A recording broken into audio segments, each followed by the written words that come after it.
Fala pessoal, tudo bem com vocês? Estamos chegando aqui agora com a segunda edição do nosso programa do Lem Campus sobre Clube Empresa. O programa da semana passada ficou um pouquinho mais longo, então a gente cortou ele em dois para vocês terem mais conteúdo. Hoje eu estou aqui com o Guilherme, o Luciano e o Rafael também estão aqui com a gente. Então aproveitem esse programa que ele está sensacional. Luciano, a gente tem um exemplo aqui no Brasil do futsal, do Esporte Clube Corinthians, que é muito forte. O basquete aqui no Flamengo é muito forte. E quando a gente fala de clube empresa, a gente sempre faz a relação voltada aos clubes de futebol. Então, o meu questionamento é, de repente, se esses modelos de clube empresa pode servir também para se alavancar determinados clubes de outras modalidades, por exemplo, modalidades olímpicas, que constantemente a gente vê situações que eles não estão muito bem financeiramente e tudo. Ótima pergunta, porque sempre que a gente conversa sobre clube empresa, aqui no Brasil acaba desaguando em clube de futebol. Mas se a gente for olhar principalmente a experiência norte-americana, mas aqui no Brasil a gente vai poder citar outros exemplos, a gente chega a outras modalidades. No futebol, a gente tem essa dificuldade de realizar esse procedimento, de negociar nas diversas frentes que tem que ser negociar nesse processo de conversão de um clube associativo em clube empresa, por causa do peso e da história dos clubes de futebol, né? O peso das torcidas, a história de vários clubes já mais do que centenária, enfim, são diversos aspectos.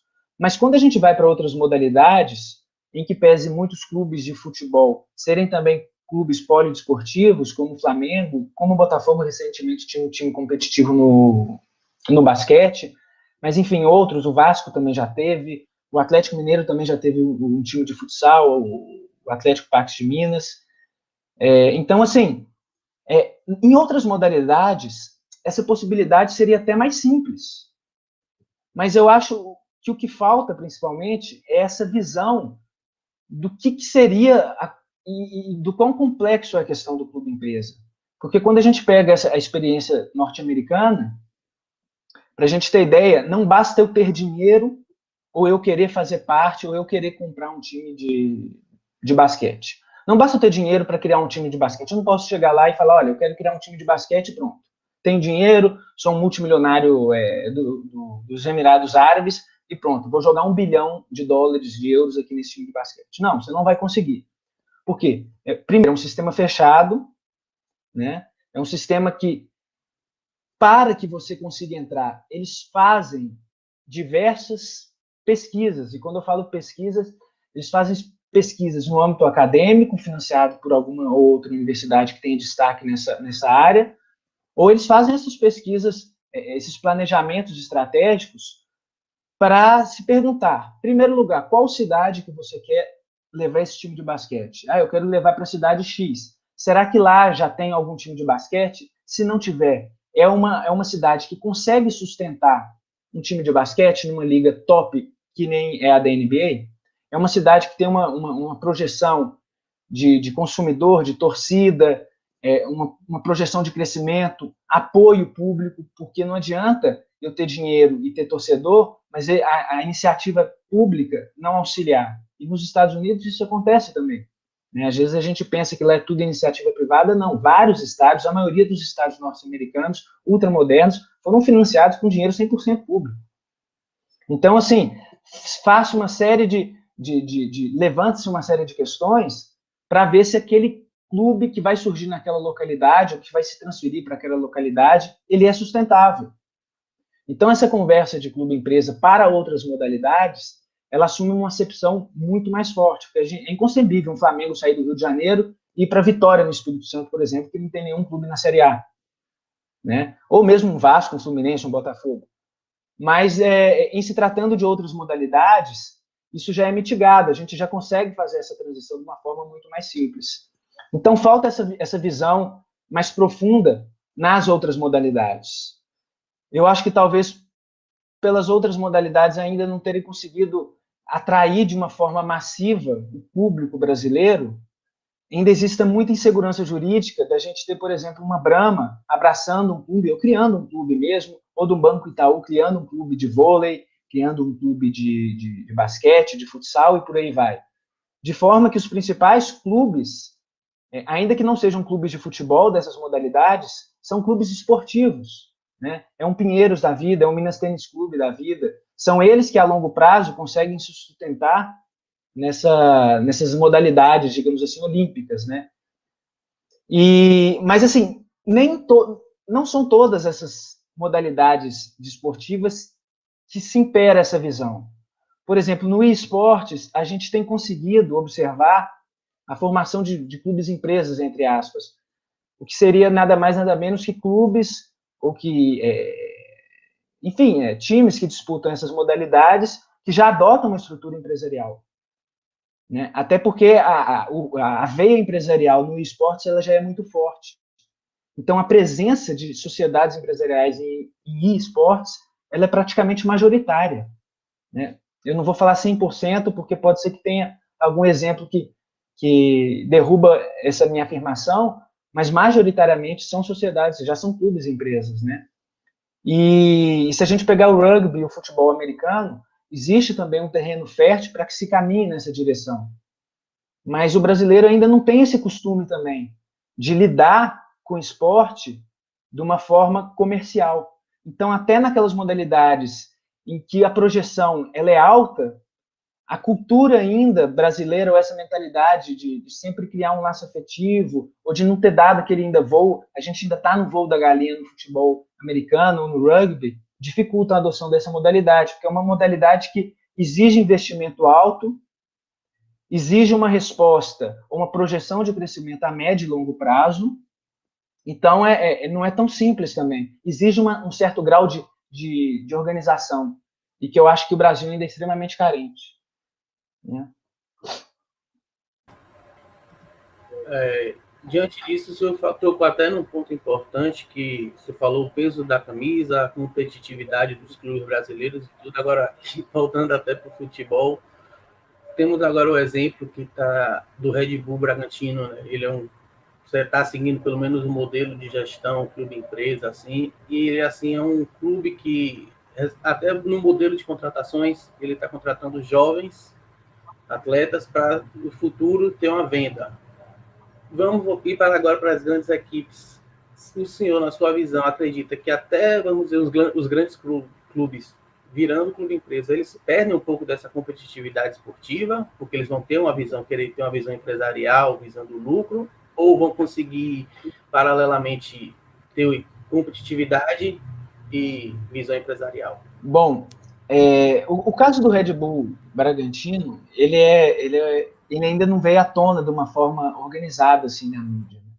Basicamente, a Red Bull, a empresa austríaca, ela constituiu um clube de futebol no Brasil chamado RB Brasil, no interior de São Paulo, há mais ou menos uns 10 anos ou mais, talvez de 10 a 15 anos atrás, e tinha um projeto de levar esse clube, num período de 10 anos, uma projeção à Série A. Né? Era um clube empresa 100% pertencente à Red Bull, e eles não conseguiram levar esse projeto a cabo. Né? Eu acho que eles sequer conseguiram passar da Série D. Né? A transição entre Série D, Série C e Série B é muito complexa, é muito difícil de lograr êxito. Né? Então, eles não conseguiram, no período que eles estipularam, promover essa mudança, né? Em que pese ter chegado na primeira divisão do Campeonato Paulista.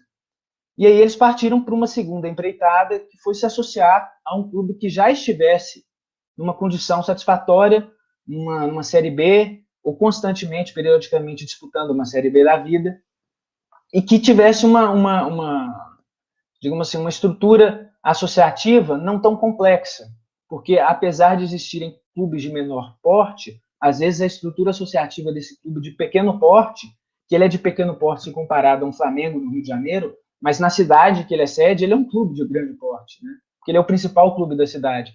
Então, existem alguns clubes pequenos ou de médio porte que têm uma estrutura associativa complexa. Não era o caso do Bragantino. Então, eles digamos assim, se conectaram com o Bragantino no ano passado por forma contratual, tão somente, e basicamente levaram a estrutura e começaram a investir no Bragantino. Essa relação era estritamente contratual. Né? O clube Bragantino era um clube associação, no ano passado. E em que pese ter alterado o nome para Red Bull Bragantino, o que não há nenhum impedimento. Qualquer clube, o Atlético, o Cruzeiro, podem alterar o nome a qualquer momento, né? E em julho desse ano, muito em função de uma mudança legislativa que ocorreu no Brasil, que veio em função da Lei de Liberdade Econômica e que possibilitou que associações se convertessem em sociedades empresariais de uma forma menos turbulenta ou menos complexa do que se tinha até então. O Red Bull Bragantino se aproveitou dessa mudança na lei e se converteu 100% num clube pertencente à Red Bull. Então, desde julho, o Red Bull Bragantino ele é um clube empresa 100% pertencente à Red Bull austríaca e não existe sequer mais o Bragantino Associação. Se der errado, o clube vai falir e vai desaparecer o Bragantino, nunca mais vai existir Bragantino no futebol brasileiro. Então, e aí, ultrapassada essa parte preliminar, que eu só contextualizei a questão do Bragantino, a gente chega a sua pergunta, né, com relação às formas de gestão. O Bragantino, ele tem por si que ele quer tão simplesmente vender jovens atletas, seja para um Real Madrid da vida, para adquirir aquela mais-valia do atleta, ou seja, para fazer uma ponte diretamente para o seu principal clube na Europa. Então, ele não tem o objetivo de ser campeão do Campeonato Brasileiro, de ser campeão da Libertadores, de ser campeão sequer paulista. Não tem essa pressão. Então, a possibilidade de êxito nesse projeto ela é maior, ainda que seja difícil. A gente vai ver ao longo a gente já viu outras situações de clubes que se constituíram como clube empresa com o mesmo objetivo e que não lograram êxito. Então, é uma caminhada complexa e difícil, né? E transpondo essa situação para clubes de grande porte, aí a situação se torna ainda mais perigosa, porque os clubes de grande porte, eles convivem com a pressão e com a necessidade de sempre estar disputando ou sempre estar conquistando os principais títulos. E quando a gente olha a experiência estrangeira de clubes, às vezes de média até grande porte, que se converterem em clube empresa, o resultado desportivo ele ficou aquém da expectativa. Porque num primeiro momento a gente acha que vai ter o incremento, o aporte financeiro do investidor e que aquele aporte vai fazer, ou vai conseguir, ou vai lograr com que a gente consiga manter, às vezes, um jovem talento por mais tempo. Mas a prática nos diz que os jovens talentos no clube empresa, eles acabam saindo mais cedo. Porque se eu tenho um jovem talento e que ele, por exemplo, tem 19 anos, com uma proposta de 5 milhões do Mônaco, se eu sou empresário e conhecendo a realidade de futebol, sabendo que aquele jogador que hoje vale 5, amanhã tem grande chance de não valer nada, de parar numa segunda, numa terceira divisão do Campeonato Brasileiro, eu vou aproveitar e vou vender ele. Vou reter, talvez no clube, 30%, 40%, 25% dos direitos econômicos dele, mas vou vender ele. Né? Na lógica do clube associativo, isso é a prática, não estou falando de teoria, né? A prática tem dito que, olha, nós vamos segurar ele aqui, porque 5 milhões não resolve o nosso problema. E é um jovem talento, ele pode conquistar vários títulos aqui no clube, o clube visa títulos, o clube disputa periodicamente Libertadores, então a gente vai segurar ele para vender ele por 30 milhões para o Real Madrid da vida, por exemplo. Então, a prática da conversão do clube de futebol enquanto clube associação e clube empresa tem nos dito que os jovens talentos eles acabaram saindo mais cedo, muito em função do medo do investidor não ter nenhum tipo de retorno, né? E fora o dia a dia, né? Porque as rapinagens que existem entre os diversos agentes, entre os diversos clubes, entre si, com relação aos jovens talentos, são práticas que o investidor ele não se atenta, e quando ele chega ali no dia a dia, nunca pisou no clube de futebol, ele começa a vivenciar essa experiência e acaba vendo que o buraco ele é muito mais profundo, né? Então, é basicamente isso.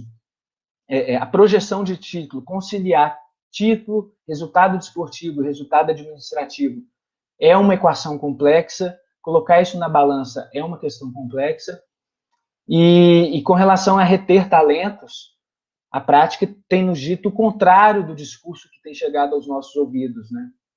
Então, é essa síntese dessa questão toda. Luciano, vamos fazer aqui as últimas perguntas. Vou fazer uma, vou passar para o Rafael fazer mais uma depois também, para a gente não tomar muito seu tempo. E, Luciano, dentre os vários mitos que rondam o Clube Empresa, para fazer um paralelo com seu livro, um deles me chama muita atenção, que é a possibilidade de listar um clube na Bolsa de Valores, uma sociedade anônima de capital aberto, ser listada na Bolsa de Valores. A primeira delas, o primeiro desses mitos, é porque muita gente entende, porque em virtude das várias imposições que a CVM ela exige para que uma empresa seja listada na Bolsa de Valores, entre elas compliance, governança corporativa, de certa forma, os clubes teriam uma profissionalização forçada do seu departamento de futebol, da sua estrutura administrativa, e esse segundo desses mitos, para mim, reside no fato de que os torcedores compreendem, ou pelo menos imaginam, que eles seriam donos dos clubes de futebol, de que eles comprariam ações, venderiam ações, teriam uma vida de investidor normal, mas, de certa forma, utilizando das ações do seu clube de futebol. Isso tem algum embasamento? Como foram as experiências europeias em torno dos clubes de futebol listados em bolsa de valores? E se essas exigências da CVM, de fato, elas poderiam incorrer numa profissionalização forçada ou se elas são meras instruções normativas e regulamentos próprios da entidade que os clubes de futebol inevitavelmente descumpririam em um momento Então, ou outro? A questão dos clubes de futebol sendo listados em bolsas de valores, tecnicamente, né, se convertendo numa sociedade anônima de capital aberto, ela é peculiar, porque recentemente eu fiz uma enquete no meu Twitter, né, perguntando, e lá tem, enfim, várias pessoas, vários estudantes, vários players, várias pessoas que a gente dialoga em torno de direito desportivo, que são afetos a essa área, e eu perguntei, dentre aquelas espécies de empresa, qual que as pessoas acham que seriam a melhor para os clubes de futebol. E aqui ganhou disparadamente foi a Sociedade Anônima de Capital Aberto, sendo, obviamente, cotizada na Bolsa de Valores. Eu acho que o que está por trás aí é muito mais um glamour, sabe? Aquele a gente vê, nossa, tem o clube tal, está sendo negociado na Bolsa de Valores, ele vai ter um IPO, e lógico, se tem IPO é um valor minimamente considerável que vai entrar no clube, mas acaba que é chique, porque vai bater o martelo lá na B3, e vai poder negociar ações, e eu vou poder comprar, e etc, etc e tal. Então existe toda uma mística, um romanticismo em torno, e isso acontece no meio empresarial também, quando uma empresa passa a ser listada na Bolsa de Valores, existe toda essa romantização desse procedimento, né? E para clube de futebol mais ainda.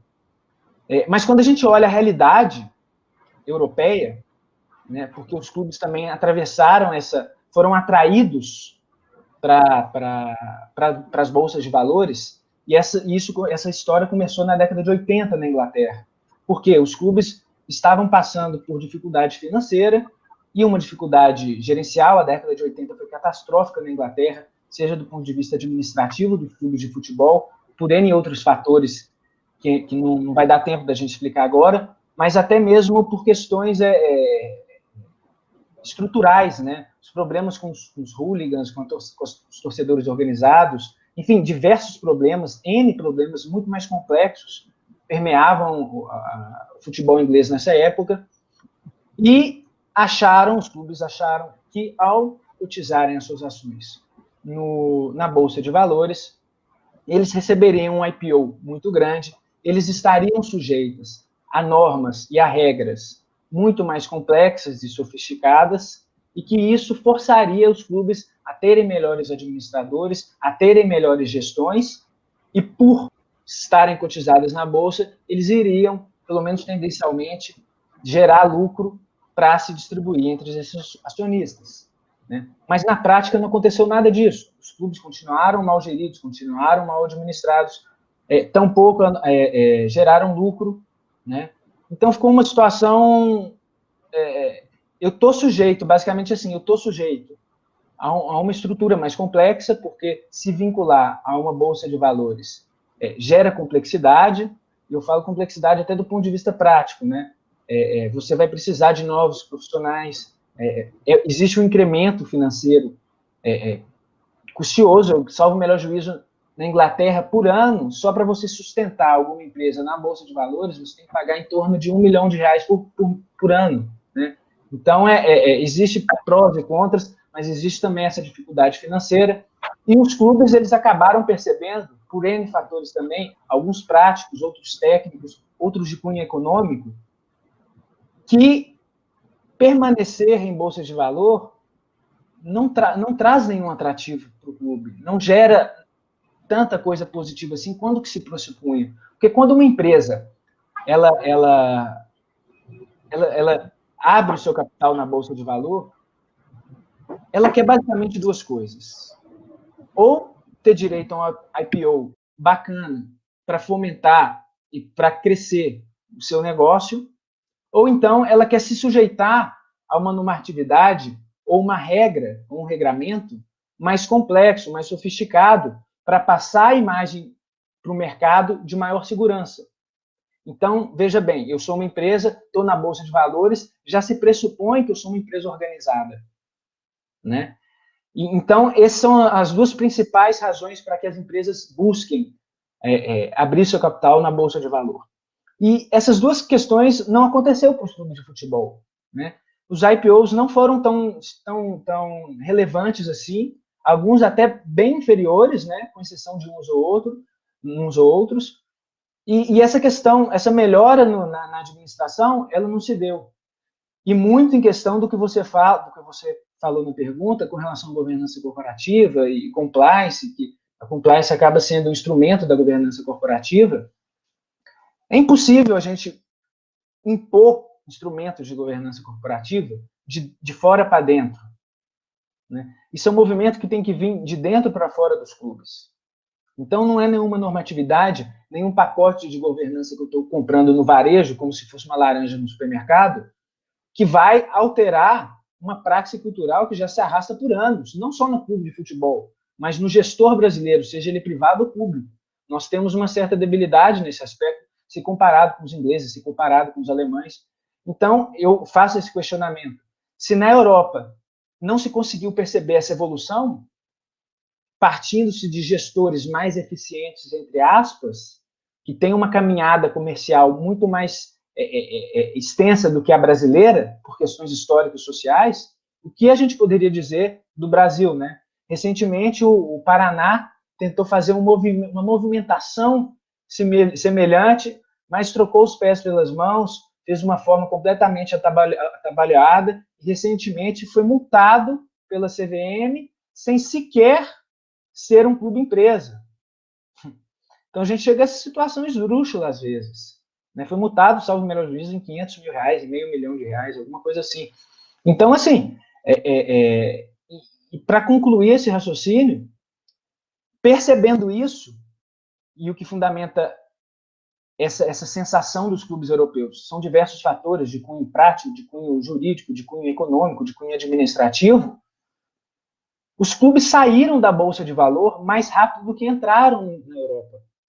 A gente tinha uma curva ascendente dos clubes entrando, chegou só acho que a 45, 47 clubes de futebol profissionais negociados em Bolsa de Valores por toda a Europa, e hoje esse valor está se reduzindo ladeira abaixo, com exceção do Manchester United na Inglaterra, que negocia na Bolsa de Nova York, que é o único clube inglês que atualmente cotiza suas ações na Bolsa de Valor. A gente vai ter algumas experiências isoladas em Portugal, na Itália, na Turquia e na Dinamarca, sendo os principais centros, né, que tem clubes cotizados na Bolsa de Valor. E mesmo assim, a maioria destes ou são por mecenato, ou o próprio clube associação, como exemplo no caso português, são donos de 70%, 80% das ações que estão distribuídas no mercado, né? Então, assim, o quão clube-empresa é esse clube que 80% está na mão do clube associação? Ainda que, em se estando numa bolsa de valores, você também tem acesso a outros instrumentos que você não tem enquanto uma sociedade limitada, ou que você, obviamente, não tem como clube associativo. Por exemplo, emissão de debêntures, né? Então, assim, tem algumas vantagens, tem algumas desvantagens. Fato é que os europeus e os norte-americanos também, 3 clubes nos Estados Unidos, experimentaram isso e saíram da Bolsa de Valor correndo. Eles julgaram que, pela praxis, esse não era o melhor caminho, né? Então, esse é um dos capítulos, eu acho que do livro que mais me impressionou, né? Porque, na verdade, todo esse glamour, todo esse romanticismo que existe com relação a um clube cotizado, ao Clube SA na Bolsa de Valores, ele na Europa foi uma experiência fracassada, a gente pode dizer. Porque se tivesse sido exitosa, eles estavam até hoje, e muito mais, né? E não foi o que a gente percebeu na realidade. Por isso que eu sempre chamo atenção para a gente conseguir alinhar a teoria à prática, porque não adianta nada eu teorizar que é bacana cotizar ações na Bolsa de Valor, porque vai ter um IPO interessante, porque os clubes vão ser forçados a ser geridos de uma forma melhor. Não, na prática isso não aconteceu na Europa, né? E a grande pergunta que eu faço é, com toda a nossa debilidade política, econômica e social, por que a gente faria um serviço melhor do que na Europa, né? Então, são questões bastante complexas, né? Não são questões simples como nos vendem, né? De fato. Rafael, pode fazer a última se quiser. Falando em questões não muito simples de entender, Luciano, tem um certo movimento que eu acho bastante curioso. Eu queria saber o que você pensa sobre isso. Essa semana mesmo saiu notícia no Globo.com que o Cuiabá é um sucesso de clube empresa. Ano passado a gente teve o Red Bull. Alguns anos atrás a gente teve o Grêmio Barueri, que saiu da Série C para a Série A. Muitos anos atrás houve o São Caetano, houve o Malutron.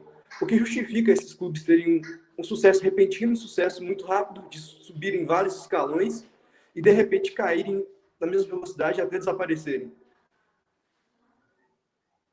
Essa pergunta é fundamental nessa análise de clube-empresa que a gente faz, para entender diversos aspectos. Primeiro, a gente conseguir distinguir que existem algumas situações de clubes que, no seu sucesso, entre aspas, no seu auge, eles eram clubes associativos, e que depois que se transformaram em clube-empresa, começaram a vivenciar diversas debilidades que essa estrutura proporciona e se afundaram no lamaçal. A exemplo que você acabou de citar, o São Caetano. Quando ele estava no auge, chegou a disputar a final da Libertadores, ele era um clube 100% associativo. E depois quis inovar demais, e, enfim, todo mundo já sabe qual é o resultado. Hoje, não sei se está na segunda ou terceira divisão do Campeonato Paulista, mas está numa situação extremamente debilitada. E quando a gente fala em sucesso ou insucesso, é uma palavra muito genérica, né? Porque o sucesso, eu posso te perguntar, o que é o sucesso para um time de futebol? É ele conquistar título? É ele ter uma gestão sustentável? É ele conseguir conciliar essas duas coisas? Então, assim, a pergunta que geralmente nos fazem, ela já guarda uma dificuldade muito grande de ser respondida. Porque aí eu pergunto novamente, mas o que é sucesso para um clube de futebol? Então a gente já tem essa primeira dificuldade. Uma segunda o sucesso, ele pode-se ter um sucesso a curto prazo, um fracasso a médio e longo prazo, né? O sucesso, às vezes, ele está muito atrelado a resultado esportivo. Então subiu de divisão, ganhou campeonato, foi um clube exitoso. Mas qual foi o custo disso, né? O Cruzeiro, durante essa última década, foi bicampeão da Copa do Brasil e do Campeonato Brasileiro, salvo o melhor juízo, e a que custo? Né? Do ponto de esportivo, sem dúvida, foi exitoso, né? Então, assim, não é uma pergunta tão simples. Lá do outro, existem os direcionamentos que eu faço assim, que eu falo do discurso, né? O time vai ser campeão, é um baita exemplo de clube-empresa, e vai lá e faz reportagem, enfim, se propaga essa visão de que o sucesso daquele clube se deu em função do clube-empresa, e não pelos profissionais que estão lá dentro, não pelos atletas que estão lá dentro, e etc. e tal. Um segundo aspecto que eu chamo a atenção, particularmente no caso do Cuiabá, que é continuar o segundo turno da Série B como está, vai acabar ascendendo a Série A, é que tem várias pessoas que já começaram a falar que o sucesso do Cuiabá foi em função da estrutura de clube-empresa. Sim, é um clube 100% clube-empresa, mas é interessante a gente recordar que, recentemente, as pessoas que estão por trás daquele clube-empresa, eles deram uma declaração falando que se o clube caísse para a Série C ou não subisse para a Série A esse ano, eles fechariam o clube. Porque, ao longo da sua história, não sei se já de 15 ou 20 anos, os investidores só deram dinheiro para o clube.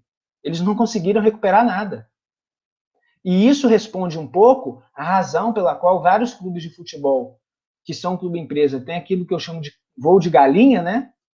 que o investidor ele está animado, ele está motivado e ele coloca um aporte financeiro considerável.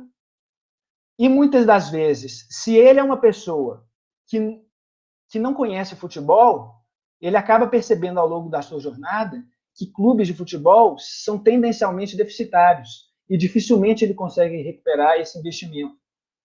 E se ele já entende de futebol, o interesse dele ali não é no dinheiro. Então, quando o interesse político dele acaba, ou quando ele cansa de mexer com o futebol, ou com a política do futebol, ou com o dia a dia do futebol, ele simplesmente abandona o time.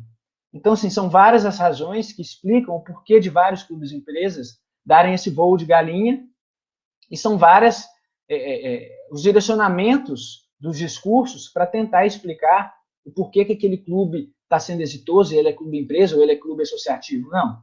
Né? O sucesso ele é relativo, falar o que é sucesso para clube de futebol é algo relativo, então primeiro a gente tem que tentar responder essa pergunta, e eu acho um amadorismo intelectual enorme, ou um reducionismo, para não ficar tão agressivo assim, né?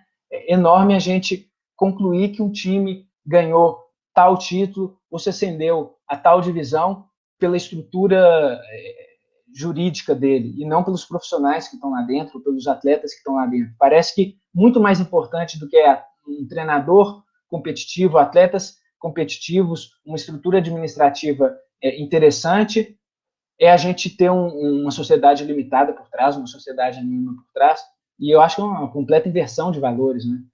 Enfim. É isso, pessoal. Estamos chegando ao fim de mais uma edição do programa Lá em Campus. Hoje falamos sobre Clube Empresa, foi um debate sensacional, um verdadeiro debate, né, Luciano? Porque quando a gente fala de Clube Empresa, muitas vezes sequer um debate nós temos. Então, muito obrigado, Guilherme, por mais uma participação com a gente. Muito obrigado também, Rafael. Volte sempre. E, Luciano, mais uma vez, muito obrigado também. Sua participação foi uma honra com a gente. Está convidado para voltar, você já é de casa. Obrigado, Lá em Campo, obrigado ao Pedro, obrigado ao Guilherme, obrigado ao Rafael. Obrigado pela lembrança, pela oportunidade da gente estar aqui falando não só sobre uma coisa que eu sou apaixonado, que é Clube Empresa, que a gente poderia ficar aqui 2, 3, 4 horas falando. Eu sempre brinco que tem vezes que a gente arma um programa, ou arma um programa, porque eu não organizei nenhum até hoje, para 1 hora, 1h30, 2, e quando a gente vê que o dele já tomou 2h30, 3 horas facilmente, a gente poderia ficar um tempão falando só sobre Clube Empresa. Então, obrigado pela oportunidade da gente discutir Clube Empresa de uma perspectiva mais ampla, né? De uma perspectiva mais crítica, não se enveredar por esse engodo que até então tem se sustentado a questão do Clube Empresa. E, por fim,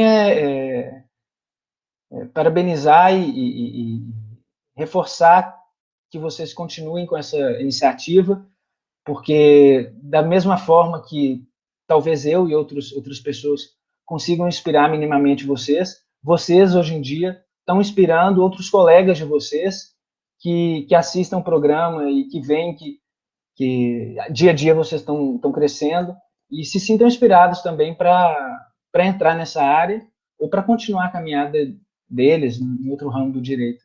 Então, parabenizar vocês também e que continue com essa pegada, que vai ser só sucesso. Obrigado. Então é isso, pessoal. Um abraço a todos e até o próximo programa.